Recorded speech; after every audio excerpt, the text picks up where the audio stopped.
Okay, so I found a really sick film from Criterion. You're gonna love this one. Okay. You heard of House? This shit again?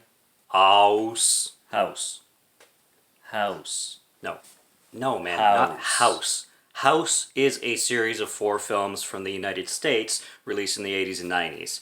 House is from Japan. Why do you say things stupid? This is from Japan, and this is from the 70s, and this is called House. Have you seen the trailer? No, man. I've never heard of House. That explains everything. Watch the trailer. I've heard of House. It's supposed to be really cheesy, and the effects are really cool. Just roll the fucking movie.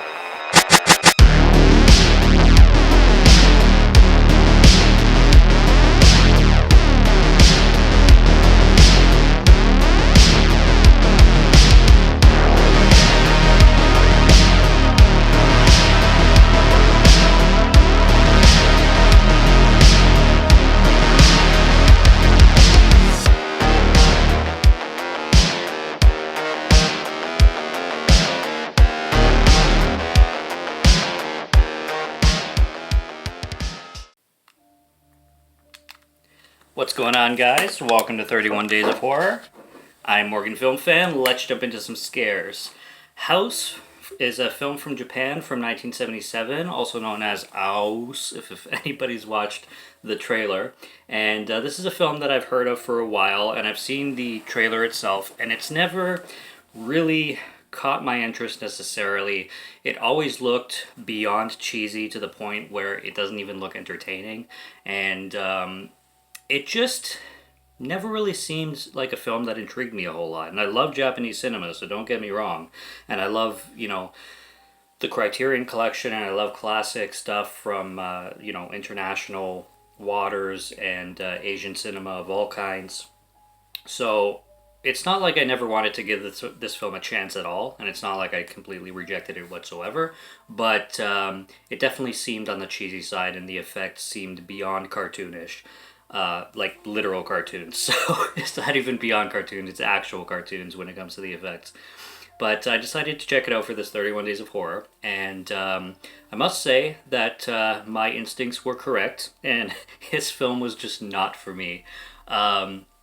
Basically what we have going on here is we have this girl who, at the beginning of the film, we realize that she's lost her mother, and there's this new mother coming in, and her father's basically remarrying, and she's not happy with this situation.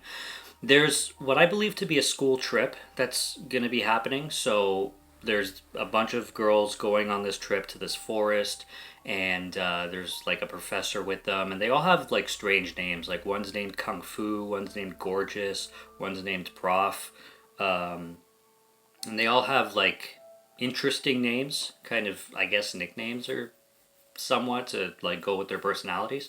But they end up in this house, lo and behold, and there's this old lady that lives in this house, and she's on a wheelchair, and she is the old lady of the woods, you could say, but not really. She's just that wise lady that kind of wisecracks all the time.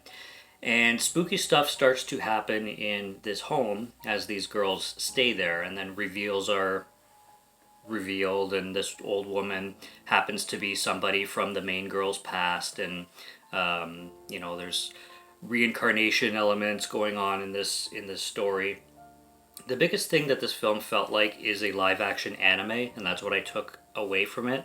I think this film would be perfect if it was in like a Spirited Away style, or if some anime director made it into an anime, then it'd be like a 5 out of 5, because it has a great story and it feels like an anime throughout.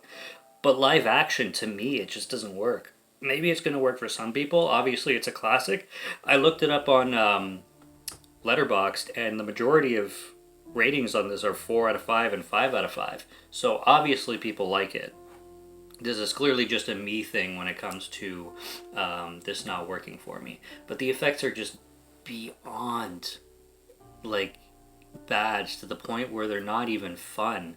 And there's some spooky moments, I guess. Like, there's this moment where there's these fingers playing a piano, like just the fingers, and there's this song that repeats itself like no tomorrow. Like, the theme of this just keeps on repeating and repeating, and it really got on my nerves. There will be moments where it'll start to feel like a children's program, like a Sesame Street segment, where like there's these neighbors dancing and they're like this, and then some guy will come along and be like, "Hello, painter," "Hello, neighbor," and then there's this guy like he gets a bucket stuck on his butt, and then he's like running around, and it's all like slapstick, and he's trying to like get the bucket like unstuck from his butt, and it's just you could show this to kids. I'm like, well, maybe not. I mean, there's some like blood splatter at the end, and but it's also cartoony that I'm pretty sure that quite a young audience would be able to handle this no problem. Um, and yeah, I don't know. It's a bonkers, what the heck am I watching kind of experience. And if you're into that, or if you want to experience it just once, sure. But and the editing is just so annoying because it's so pointless and it could be done better. It seems unexcusable to me, and I don't know, maybe I'm being a little bit too harsh on this film, but at the end of the day, it's just one of those things that just didn't work for me. So check it out at your own will. A lot of people talk about it. It's one of those films that you kind of like have to watch to believe, in a sense.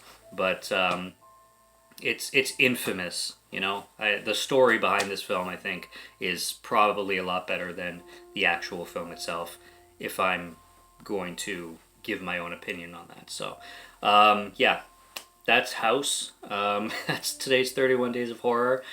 Stay tuned for more because there's plenty more coming. Check out check out the previous years and check out the previous entries in this year. And another 31 Days of Horror coming tomorrow. So until then, take care, keep it spooky, cheers.